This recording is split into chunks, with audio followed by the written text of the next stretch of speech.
Boa noite, queridos, graça e paz. Meu nome é Karen e eu estou aqui na Igreja Apex, que fica na rua Caçaquera, número 437.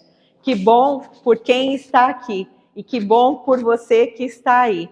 Espero que Deus fale com você. Hoje é dia 6 de agosto de 2025. É uma quarta-feira fria, né? Já dá para perceber, mas os nossos corações estão aquecidos. Porque onde há 2 ou 3 reunidos no nome do Senhor, aí Ele está presente. O Senhor está aqui. Louvado seja o nome dEle, nós nos alegramos. Amém? E hoje, gostaria de compartilhar com vocês o tema que nós já temos aqui. Deus não falha e não tarda. O que é que diz o ditado popular aí fora? Deus tarda? Gente, será que Deus tarda? Que Ele não falha, a gente sabe, mas Ele também não tarda. Ele chega na hora certa. E nós vamos falar sobre isso hoje. Pai, obrigada pela Tua palavra, que é lâmpada para os nossos pés e luz para os nossos caminhos. Está escrito também, conhecereis a verdade e a verdade vos libertará. A Tua palavra é a verdade. Então, nós te damos graças por termos a oportunidade de falar publicamente e abertamente a Tua palavra. Queremos ouvir a Tua voz hoje, Senhor, em nome de Jesus. Amém. O Rafael vai passar lá, nós vamos ler o capítulo 11 de João, para a gente entender esse contexto. Provavelmente alguém deve ter dito, Deus tarda, mas não falha, por conta deste texto. Mas nós vamos corrigir esse ditado, né? Deus não falha, mas Ele não tarda. Você vai ver que Ele chega na hora certa. Então, por favor, atenção no telão, atenção em mim, que eu vou fazer algumas intervenções. E vamos lá, vamos ao contexto. Havia um homem chamado Lázaro. Ele era de Betânia, do povoado de Maria e de sua irmã Marta. E aconteceu que Lázaro ficou doente. Olha a tribulação chegando na casa deles. Lázaro ficou doente. Maria, sua irmã, como o Rafael falou hoje, era a mesma que derramara perfume sobre o Senhor e lhe enxugara os pés com os cabelos. Como o Rafael disse, ela derramou 1 mês de salário, né? O óleo que ela derramou aos pés de Jesus equivalia a 1 mês de salário. Significa... Eu falei outra coisa? O óleo. É isso daí. Versículo 3. Então as irmãs de Lázaro mandaram dizer a Jesus, Senhor, aquele a quem amas está doente. A tribulação chegou numa casa, mas elas pediram para avisar quem? Jesus. Aquele a quem amas está doente. Significa que havia uma intimidade. Né? Intimidade no sentido de que eles conviviam, né? Você não gosta de uma pessoa sem conhecê-la, sem estar com ela, então havia um convívio entre eles. Ao ouvir isso, versículo 4, Jesus disse, essa doença não acabará em morte, é para a glória de Deus, para que o Filho seja glorificado por meio dela. As aflições chegaram até mesmo na casa de quem era amado por Deus. Mas o que aconteceu ali? Deus permitiu. Deus permitiu aquelas aflições, porque todas as coisas cooperam para o bem daqueles que amam a Deus. Nós cantamos isso, não foi? Versículo 5. Jesus amava Marta, a irmã dela, Maria, e Lázaro. No entanto, quando ouviu falar que Lázaro estava doente, ficou mais 2 dias onde estava. Isso pode parecer estranho, né? Por que será que Jesus, amando Lázaro, Marta e Maria, ouve falar, recebe um recado e ele permanece por 2 dias? O Senhor fez aquilo que deveria ser feito. Ele não se moveu por emoção, por querer agradar alguém, mas ele fez o que o Senhor Deus colocou no coração dele. Deus avisou. Antes dele receber o recado, Deus avisou. Aí vamos para o versículo 14. Então lhes disse claramente, Lázaro morreu. Disse para quem? Para os discípulos. Ele estava com os discípulos. Disse claramente, Lázaro morreu. Olha só, presta atenção nisso. E para o bem de vocês estou contente não ter estado lá. Pode parecer estranho. Lázaro morreu, mas para o bem de vocês, meus discípulos, eu estou contente por não ter estado lá. Para que creiam. Mas vamos até ele. Então Tomé, chamado Dídimo, disse aos outros discípulos, vamos também, né, para morrer lá com ele. Porque tempos antes, dias antes, Jesus tinha sido... haviam pessoas que queriam apedrejar Jesus. Jesus não fazia mal algum, né? Jesus só falava a verdade. E aí queriam apedrejar a Jesus. Aí o Tomé, né, mimizento, fala assim, tá bom, né? Vamos lá para a gente morrer com ele, né? Ô Tomé, tem algum Tomé aqui hoje? Reclamão, incrédulo? Eu espero que não. Ao chegar, versículo 17, Jesus verificou que Lázaro já estava no sepulcro havia quantos dias? 4 dias. Betânia distava a cerca de 3 quilômetros de Jerusalém e muitos judeus tinham ido visitar Marta e Maria para confortá-las por causa da perda do irmão. 20. Quando Marta ouviu que Jesus estava chegando, foi encontrá-lo, mas Maria ficou em casa. A gente não sabe se Maria ouviu falar que Jesus estava chegando. O texto aqui não é claro.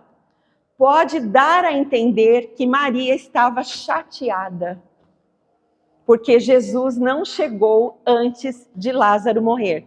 Gente, isso é algo que eu pressuponho, eu não estou afirmando, né? Meditando aqui, como não há essa clareza, estou imaginando. Mas, disse Marta a Jesus, porque Maria ficou em casa, né? Só a Marta foi correndo ao encontro de Jesus. Disse Marta a Jesus, Senhor, se o Senhor estivesse aqui, o meu irmão não teria morrido. Mas sei que, olha só, mas sei que mesmo agora Deus te dará tudo o que pedires. Ela nem sabia direito o que, mas ela sabia que o que Jesus pedisse a Deus, ele receberia. Havia uma esperança no coração de Marta. Acho que ela estava meio confusa nos sentimentos, a gente vai perceber aqui, mas olha o que Marta diz. Eu sei, mesmo agora, que Deus te dará tudo o que pedires.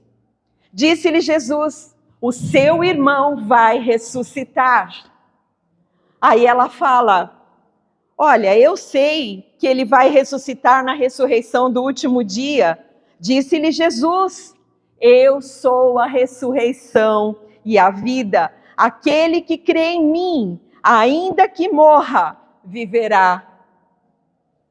E quem crê em mim não morrerá eternamente. Marta, você crê isso, Marta? Jesus estava falando aqui que se o corpo morrer, mas se o teu corpo morrer na fé em Jesus Cristo, que é o Filho de Deus, a promessa de Deus, o Salvador, se você crer, se arrepender, você passa da morte para a vida. Aleluia! Foi isso que Jesus disse para Marta. Mas Jesus, quando disse para ela, o teu irmão vai ressuscitar, ele estava falando de outra ressurreição. Ele disse, o corpo de Lázaro vai ressuscitar. Mas Marta estava ainda meio confusa. O irmão morto há 4 dias, né? Então, era uma situação assim meio difícil, né, de acreditar. Sim, Senhor, no 27, eu tenho crido que tu és o Cristo, o Filho de Deus, que deveria vir ao mundo. E depois de dizer isto, foi para casa e chamando à parte Maria,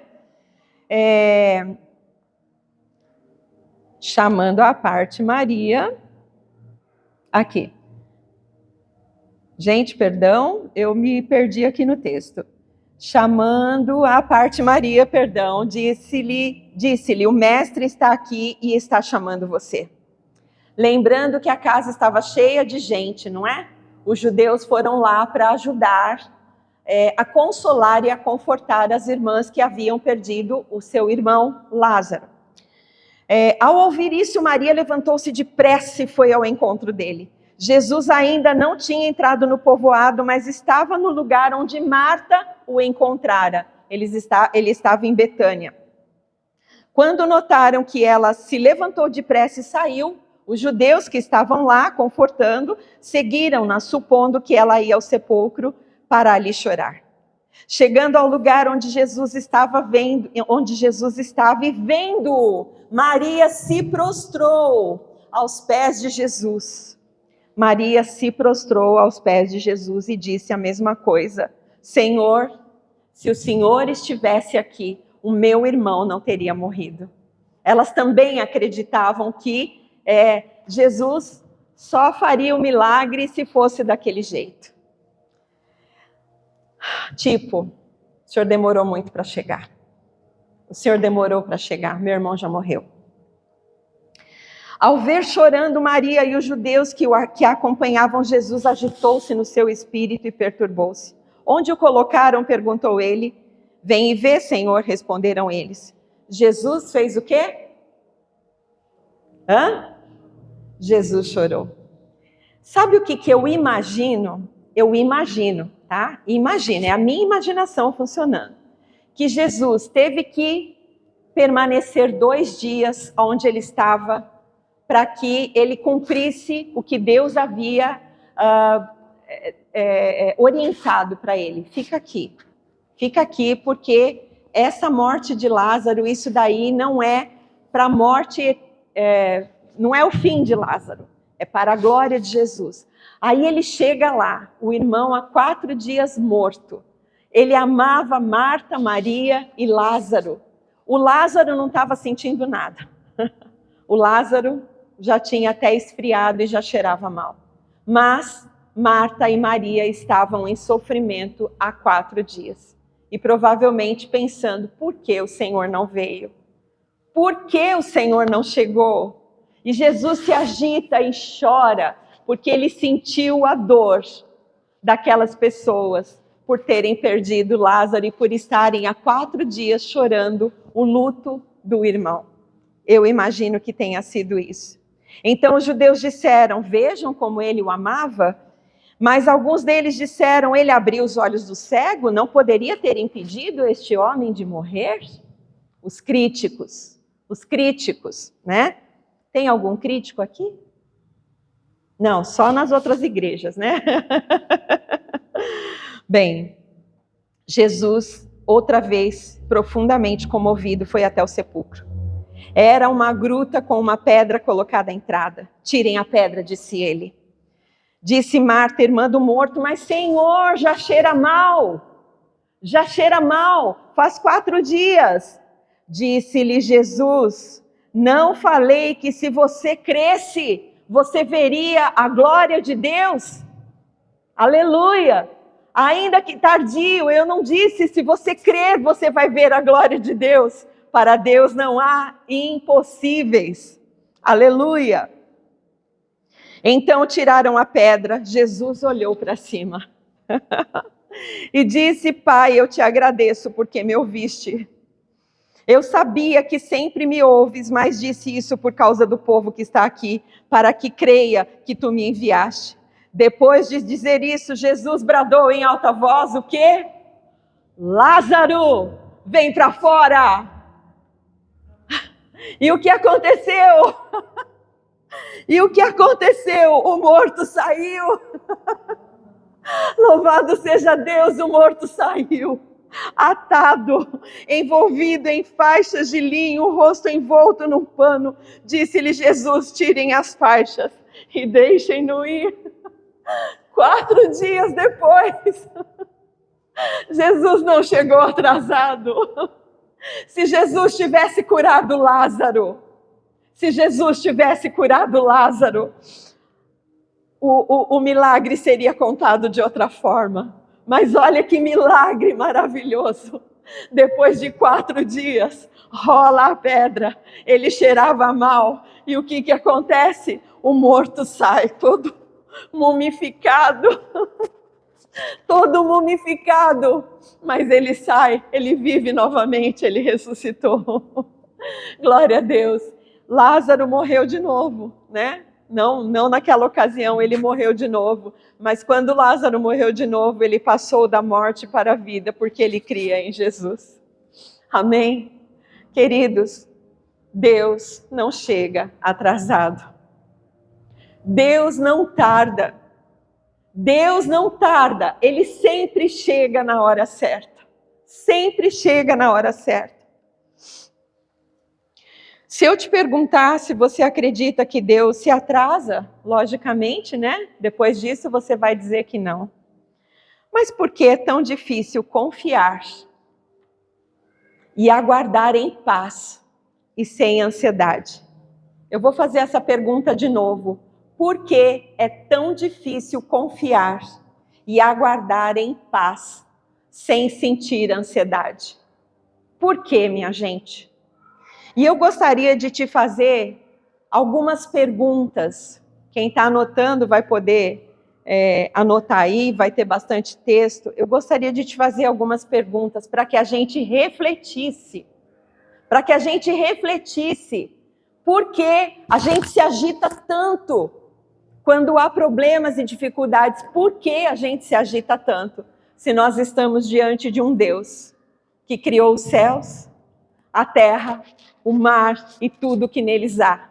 Um Deus que nos amou de tal forma que entregou o seu Filho por nós, para que todo aquele que nele crê não pereça, mas tenha vida eterna.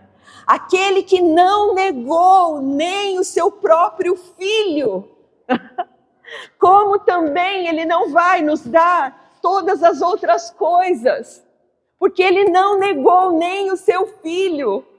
E ele diz assim: olha para os pássaros, eles não trabalham. Olha para os pássaros, eles não levantam cedo. Olha para os pássaros, eles estão sendo supridos. Porque Deus cuida dos pássaros. Aí ele diz: olhe para os lírios do campo. Nem Salomão, em toda a sua glória, se vestiu como um dos lírios do campo. Você já pegou num lírio a textura daquele copo? Você já pegou num lírio? É lindo aquilo. Então Jesus fala assim: vocês têm muito mais valor do que os pássaros e muito mais valor do que os lírios. Então, por quê? Por que a gente se agita tanto diante dos problemas e tribulações? Por que a gente se agita tanto? Bia, vem aqui um minutinho, por favor.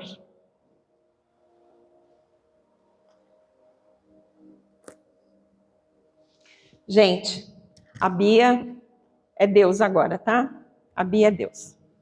Isso daqui é o meu problema, tá bom? Esse daqui é o meu problema.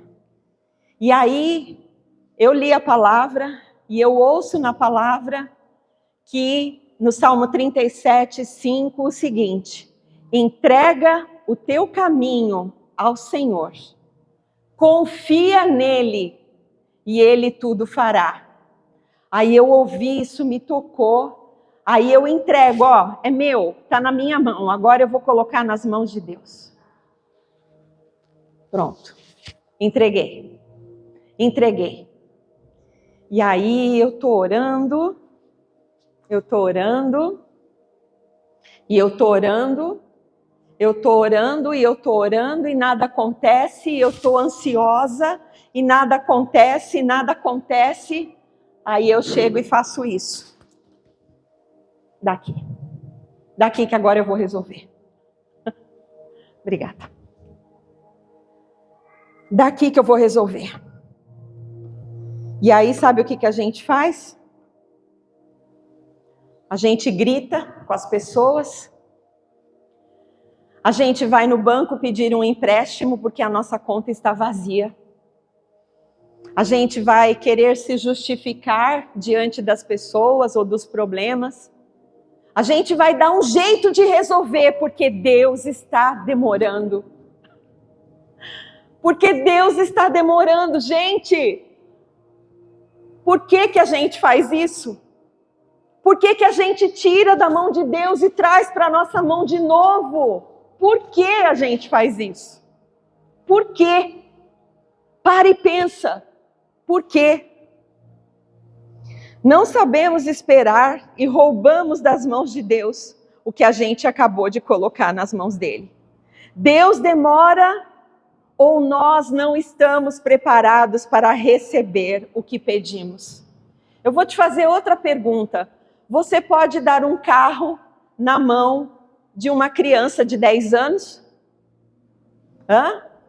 Logicamente não. Por quê? Por que você não pode dar um carro para uma criança de 10 anos? Porque ela não tem maturidade, ela não tem cognição suficiente. Tem uns que até, né? Tem, mas assim, a gente não pode dar um carro na mão de uma criança de 10 anos. Por quê? Porque ela não está preparada ainda. Quando é que eu vou dar o carro na mão da criança de 10 anos?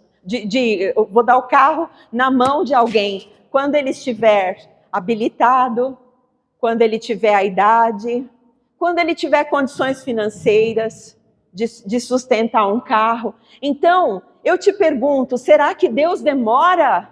Ou nós é que não estamos preparados? Às vezes a gente pede algumas coisas para Deus, mas Ele não pode nos dar. Porque se Ele nos der, o que vai acontecer? Dá o carro na mão da criança de 10 anos, o que vai acontecer? Ela vai bater o carro, ela vai se matar, ela pode matar outra pessoa, né? Então, às vezes a gente não está preparado. Não é Deus que demora, minha gente. Não é Deus que demora. Somos impacientes? Será que a gente é impaciente e não consegue esperar? Quantos impacientes tem aqui? Quantos impacientes tem aqui? Quantos incrédulos tem aqui? Incrédulo é aquele que não crê. E se você não crê, se eu não creio, a gente faz Deus de mentiroso. Quantos medrosos tem aqui? Quantos têm medo? Medo? Ou quantos são desobedientes mesmo? Está escrito, confia. Por que a gente não confia?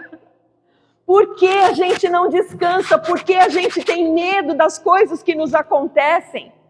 Que nós cantamos hoje. Todas as coisas cooperam para o bem daqueles que amam a Deus. Muitas vezes não é o que eu gostaria de receber. Muitas vezes não é o que eu gostaria de receber.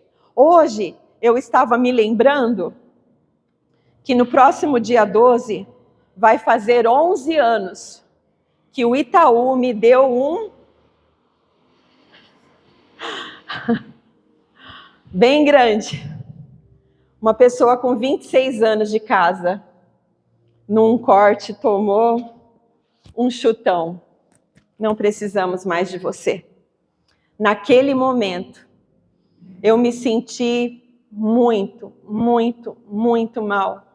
Eu fiquei muito, muito, muito triste. Eu curti 1 mês de luto por ter perdido aquele emprego cheio de benefícios. Aquele emprego maravilhoso que muita gente gostaria de ter. Mas depois de 1 mês eu entendi por que o Senhor fechou aquela porta para mim. Ele abriu. mas ele fechou.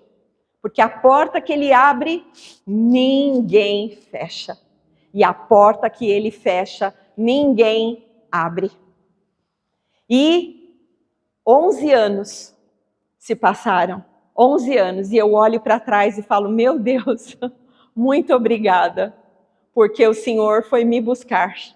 O Senhor foi me buscar quando o Senhor fechou aquela porta. Foi bom perder aquele emprego? Não. Eu ganho o que eu ganhava? Não. Estou longe de ganhar o que eu ganhava, mas nada me tem faltado.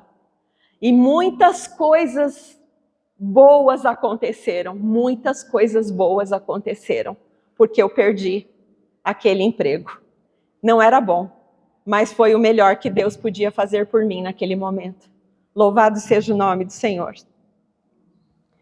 Você confia em Deus ou você confia em você mesmo?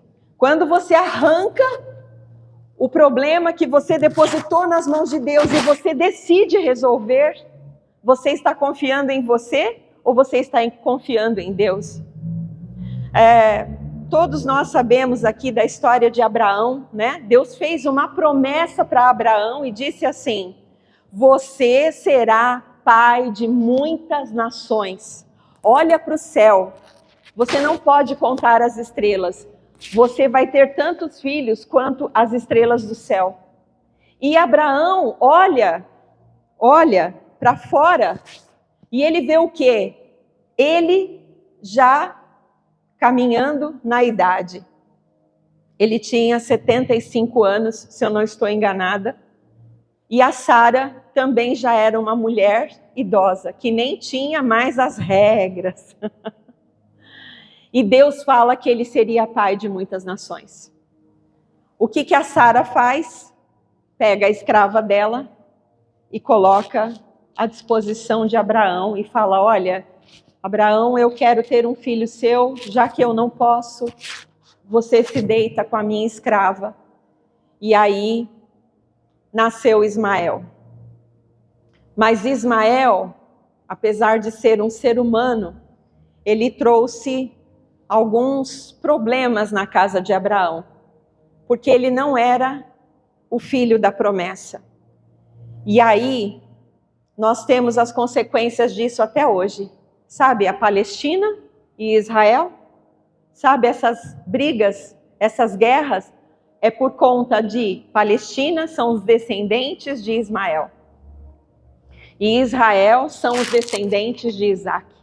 Até hoje. Então, ela não aguardou o tempo, ela quis resolver do jeito dela.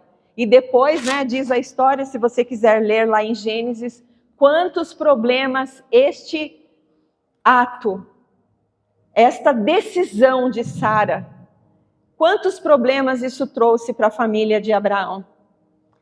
Então, não confie em você mesmo. Não confie em você mesmo. Você, por um acaso, não se acha merecedor de bênçãos? E aí você desiste? E aí eu gostaria de te fazer uma outra pergunta. Você teve uma decepção tão grande na sua vida aqui, com uma pessoa de carne e osso, seja ela quem for, seja seu pai, marido, amigo.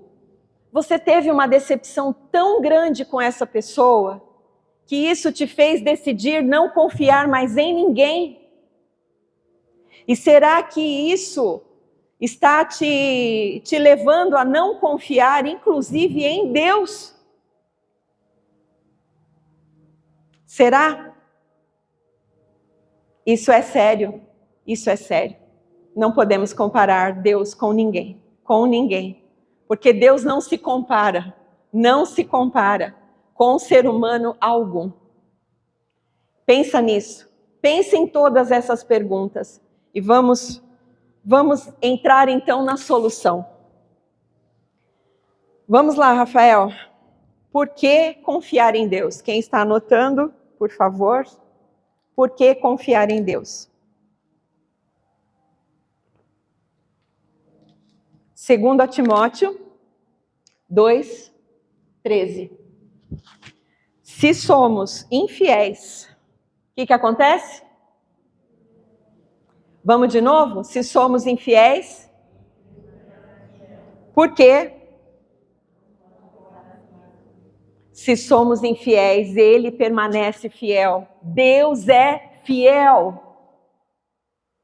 Por que a gente não confia nele? Porque a gente compara ele com as outras pessoas? Está escrito que se nós formos infiéis, Ele permanece fiel, porque Ele não nega a si mesmo. A natureza de Deus é fiel. Ele é fiel, Ele permanece fiel. Ele não tem fidelidade, Ele é fiel. Por que nós devemos confiar em Deus? Números 23:19. Deus não é homem para que minta, nem filho do homem para que se arrependa. Acaso Ele fala e não faz, e não age? Acaso Ele promete e não cumpre? Deus não é homem, Deus não é como homem, Ele não mente. Se Ele prometeu, Ele vai cumprir. Fiel Ele é para prometer e também poderoso Ele é para cumprir tudo o que Ele promete. Aleluia! Glória a Deus! Salmo 107:1. Vamos ler? 1, 2, 3. Deem graças ao Senhor, porque Ele é bom e seu amor dura para sempre. Por que confiar em Deus? Porque Ele é fiel. Porque Ele não é homem para que minta. E porque Ele é bom. E o seu amor dura para sempre. Confie em Deus. Confie em Deus. Não compare Deus com as pessoas. Não há essa comparação. Confie em Deus. Ele te ama. Ele é bom. O amor dele dura para sempre. Aleluia. Glória a Deus. Por que esperar em Deus? O nosso tema é: Deus não falha, mas também não tarda. E por que devemos esperar em Deus? Preste atenção nisso. Isaías 55:8 e 9. Aleluia. Pois os meus pensamentos não são os pensamentos de vocês, nem os seus caminhos são os meus caminhos. Declara quem? O Senhor, é Ele que está falando. Assim como os céus são mais altos do que a terra, também os meus caminhos são mais altos do que os seus caminhos, e os meus pensamentos são mais altos do que os seus pensamentos. Gente, por que confiar em mim? E por que não esperar e não confiar no Senhor? Porque Ele tem o que é melhor. Ele tem o que é melhor. Aleluia. Os pensamentos dele estão acima dos nossos. Ele enxerga longe. Ele vê o que nós não vemos. Confia no Senhor. Confia no tempo dele. Ele sabe o que é melhor. Confia no tempo dele. Aleluia. O próximo, Isaías 64:4. Desde os tempos antigos, ninguém ouviu, nenhum ouvido percebeu e olho nenhum viu outro Deus além de ti, que trabalha para aqueles que nele esperam. Ele está trabalhando enquanto você espera pela resposta dele. Mas e se está demorando? Hoje é dia de pagar a conta. Não chegou o dinheiro, vai chegar. Vai chegar. O Senhor não te deixa na mão. O Senhor não te deixa na mão. Não é, Vani? O Senhor não te deixa na mão. O Senhor nunca me deixou na mão. Eu não tenho nome sujo. Eu não tenho nome sujo porque Ele nunca me deixou na mão. Eu perdi um emprego onde eu ganhava muito bem, mas hoje eu não ganho nem um terço, mas eu não tenho nome sujo, eu não devo nada, está tudo em dia. Por quê? Porque o Senhor não deixa a gente na mão. Ele sempre dá um escape, Ele sempre dá um livramento, Ele sempre traz a provisão na hora certa. Louvado seja o nome de Jesus. Louvado seja o nome de Jesus. E Ele trabalha enquanto você espera nele. Mas se você tira o problema da mão dele, gente, o que Ele vai fazer? Você tirou. Você tirou, você não confia mais nele, você confia em você, nas suas soluções. Então não tira da mão do Senhor, não tira, deixa lá. Se não chegou o final, se não deu certo, é porque não chegou o final. Sabe aquela história? Tudo no final vai dar certo. Se não deu certo ainda, é porque não é o final. A coisa está em andamento. Está em andamento, aguarda, espera. O Senhor está trabalhando. O Senhor está trabalhando e a gente precisa colocar isso nessa nossa cachola. A gente precisa colocar isso na nossa mente. A gente não pode duvidar do poder e da misericórdia do Senhor. Não duvide. Não duvide da fidelidade dele. Não faça Deus mentiroso, porque ele não é. Creia, acredite. Vai dar certo. O Senhor está trabalhando. Calma.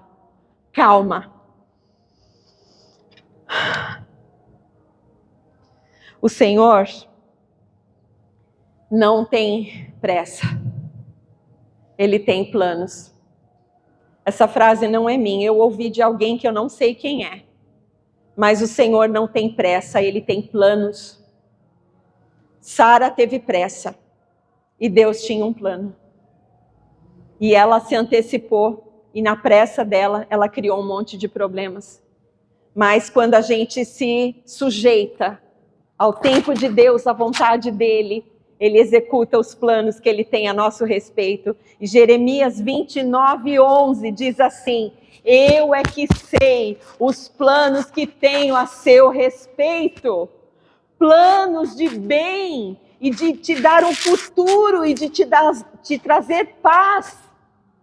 Eu é que sei os planos que eu tenho a seu respeito. Então, se renda, confia, aguarda, o Senhor não falha.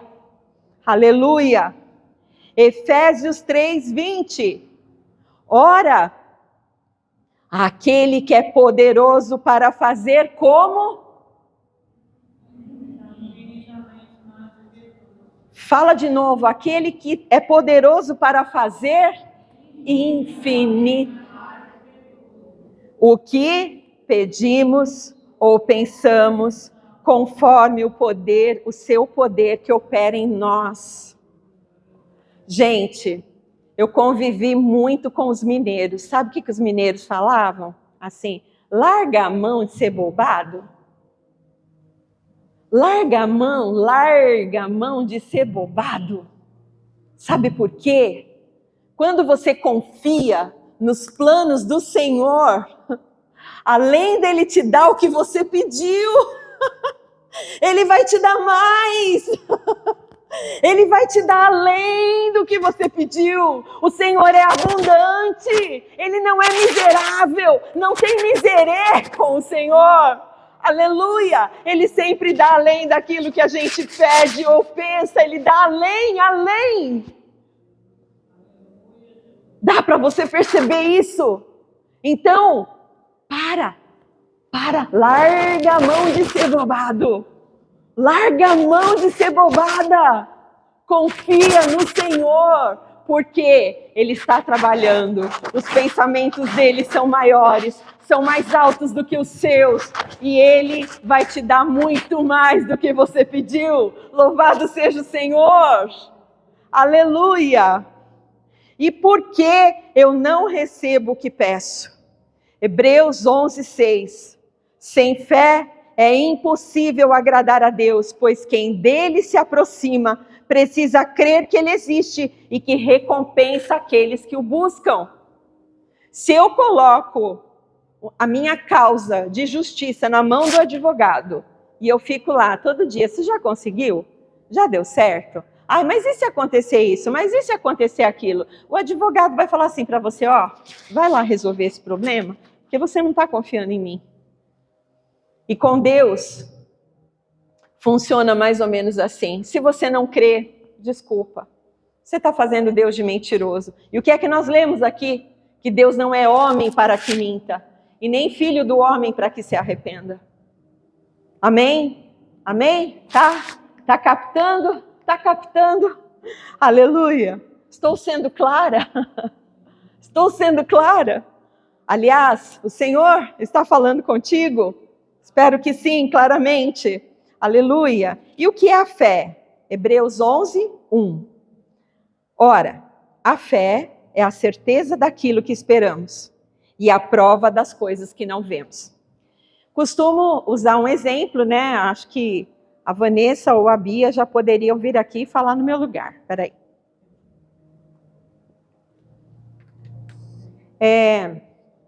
Imagina o seguinte. Você vai comprar móveis planejados para sua casa. Planejados por quê? Porque eles têm a medida certinha, né? Você chega lá na loja e você fala com o vendedor, o projetista, e você fala para ele, olha, eu preciso de um armário assim, um guarda-roupa assim, um closet, eu preciso, né, de alguma coisa nesse sentido, um gabinete da minha pia, ou coisa do tipo, eu preciso disso nessa medida, ok? Ok. Aí o projetista vai dizer assim para você, olha, eu preciso de X dias para executar o seu projeto. E aí você sai da loja, né, depois de ter acertado o pagamento e etc., você sai da loja todo feliz, né? Essa alegria mais das mulheres, né, gente? Homem como pagou, ele já não, né? Mas enfim, você sai de lá todo feliz, toda feliz, porque você sabe que você vai ter um gabinete planejado, um armário planejado, você sabe disso. Você sabe disso. E aí, você está no quê? Na fé. O que é aquilo? Você fez a encomenda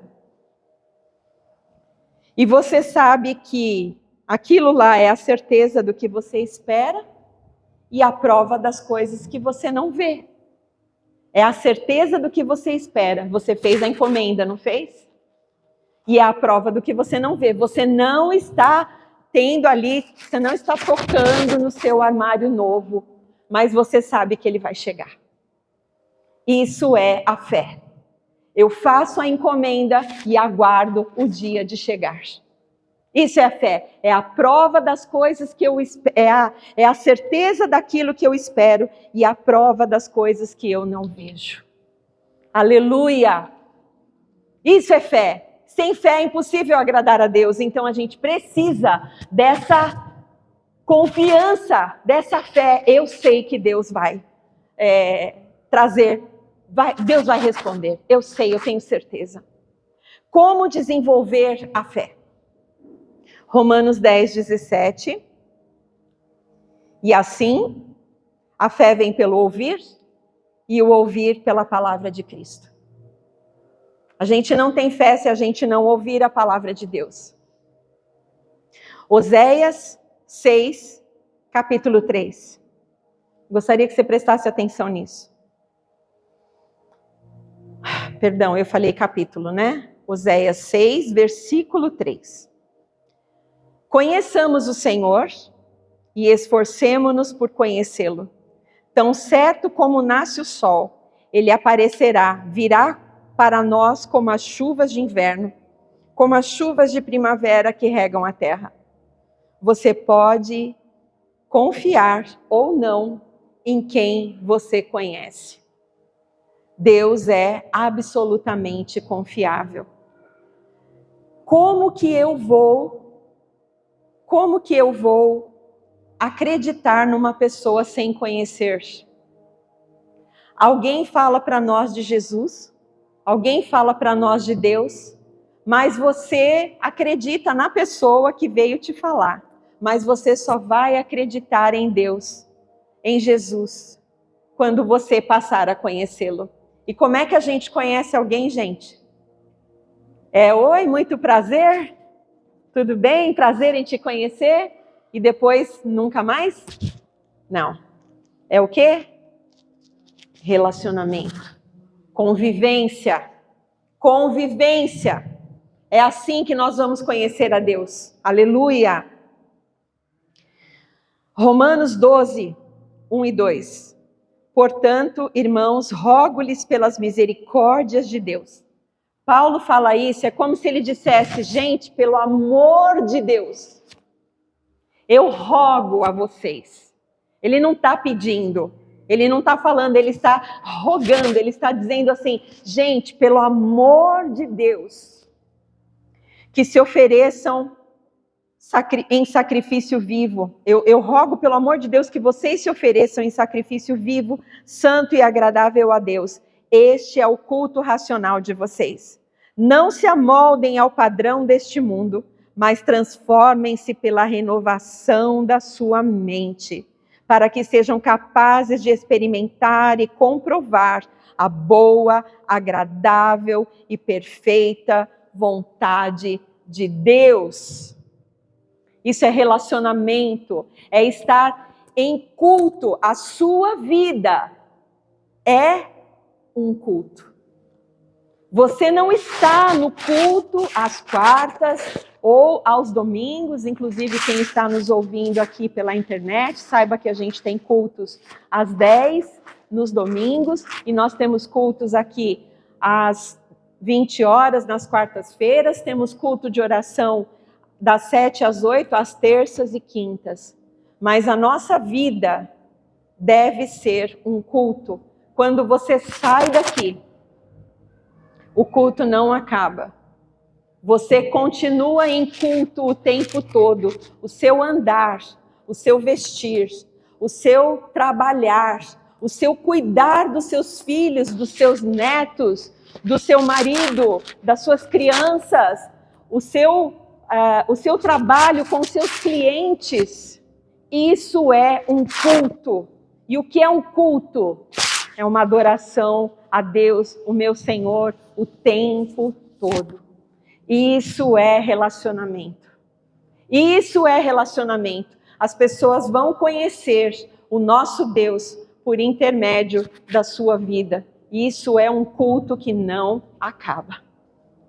É um culto que não acaba. Você vai ter uma mentalidade transformada por causa da sua mente renovada. O que é mentalidade? A gente sai do mundo, né? E a gente vem para uma igreja, a gente ouve a palavra de Deus, a gente se arrepende do que nós fazíamos, nós nos entregamos ao Senhor, nós passamos a frequentar uma igreja, a frequentar um culto, passamos a ler, passamos a orar, trocamos assim de atitudes, mas havia uma vida lá atrás, né? Você tem uma história. Eu cheguei na presença de Deus, eu tinha 16 anos, não vou falar quanto que eu tenho hoje, para vocês não fazerem contas, mas assim, até aquele meu período, eu tinha, né, desenvolvido uma mentalidade. Eu fui criada por uma pessoa, eu morava numa casa e haviam coisas que estavam na minha mente que me paralisavam, que me deixavam tímida, coisas que eu ouvi, etc. Quando eu vim para Jesus, a minha mente foi renovada. E com isso a minha mentalidade, a minha forma de pensar mudou.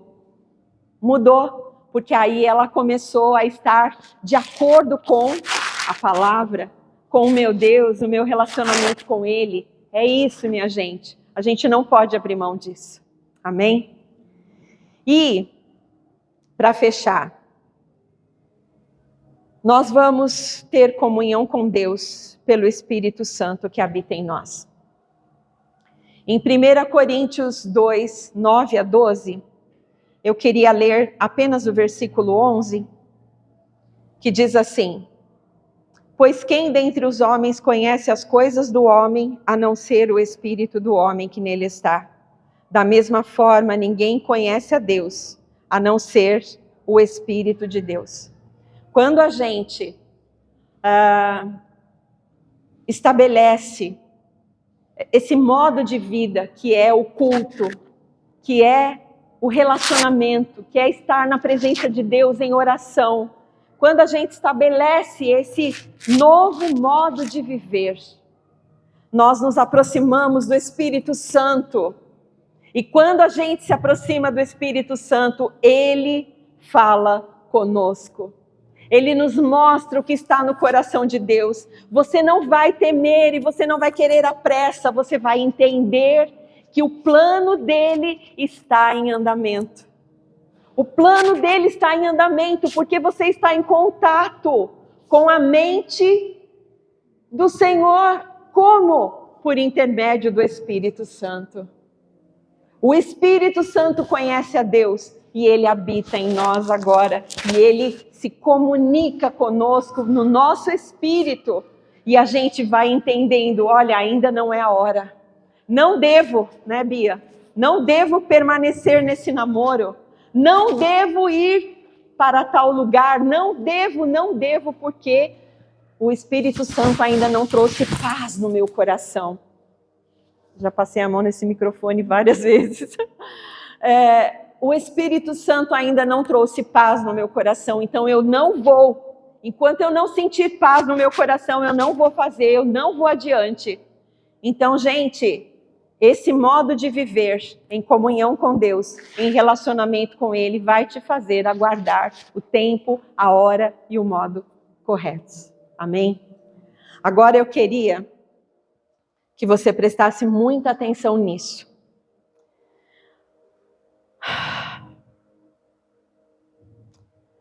Diante de Deus,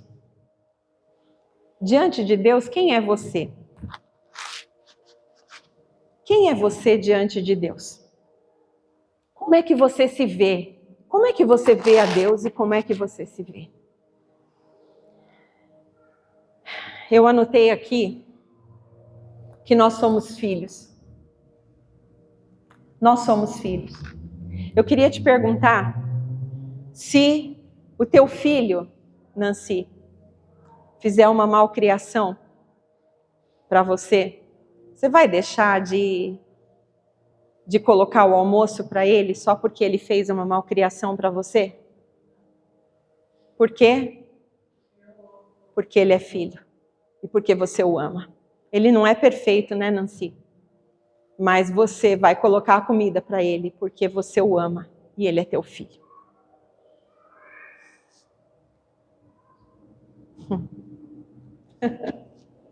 Isso me dá vontade de chorar. Como esse Deus é bom. Como esse Deus é bom. Não depende do nosso merecimento. Não depende. Não depende do quanto a gente fala bem, não fala bem. Não depende. É a graça dele que se manifesta na nossa vida, gente. É a graça. Mesmo que você faça tudo errado, mas se você está ali na mesa com ele, se você está ali na mesa com ele todos os dias, se você está em culto todos os dias, você pode errar, você pode não ser perfeito, mas ele continuará te colocando o prato de comida. Ele não vai te fazer dormir lá na rua, porque ele é teu pai. Ele te ama. E se ele é teu pai, você é quem? Filho, filha. Filho e filha. Então, descansa. Descansa nesse Deus, por favor, para de sofrer. Por causa dos problemas, por favor, para. Acredita, confia, ele não falha. Mateus 7, de 7 a 8. Olha o que ele diz. Foi Jesus que disse. Peçam e lhes será dado. Busquem e encontrarão. Batam e a porta lhes será aberta. Pois todo o que pede recebe, o que busca encontra, e aquele que bate, a porta será aberta. Versículo 11. Se vocês, apesar de serem maus, sabem dar boas coisas aos seus filhos, quanto mais o Pai de vocês que está nos céus, o Pai de vocês que está nos céus dará boas coisas ao que lhe pedirem. Aleluia! Deus é bom e você é amado. Deus é Pai amoroso e você é filho abençoado. Aleluia! Peça, Ele vai te dar. Busca, sai da zona de conforto. Sai da zona de conforto, vai buscar. Busca Deus. Levanta, ora, declara. Não tira da mão dele o problema que você colocou na mão dele. Bate na porta, insista, e a porta vai se abrir para você. Porque se eu e você, sendo maus, sabemos dar boas coisas aos nossos filhos, quanto mais o nosso Pai Celestial, que nos amou tanto, que não nos negou nem o seu próprio Filho, quanto mais Ele não nos dará juntamente com o Senhor Jesus todas as outras coisas. Ele não deixou de te ouvir, Ele não deixou de ver o teu sofrimento, a tua dor, Ele não deixou de ver. Talvez você não esteja se colocando corretamente na posição, né, de filho, você não esteja entendendo que você é filho, você não esteja esperando o tempo de Deus, aguardando e confiando nele, declarando o que Ele pode fazer por você. Se Ele te responder como você espera, ótimo. Se Ele não te responder da maneira como você espera, tenha a certeza que Ele vai te responder. E todas as coisas cooperam para o bem daqueles que amam a Deus. Vocês que ficaram com a gente até aqui, que Deus te abençoe. Confie em Deus. Ele é absolutamente confiável. Que Deus te abençoe. Amém.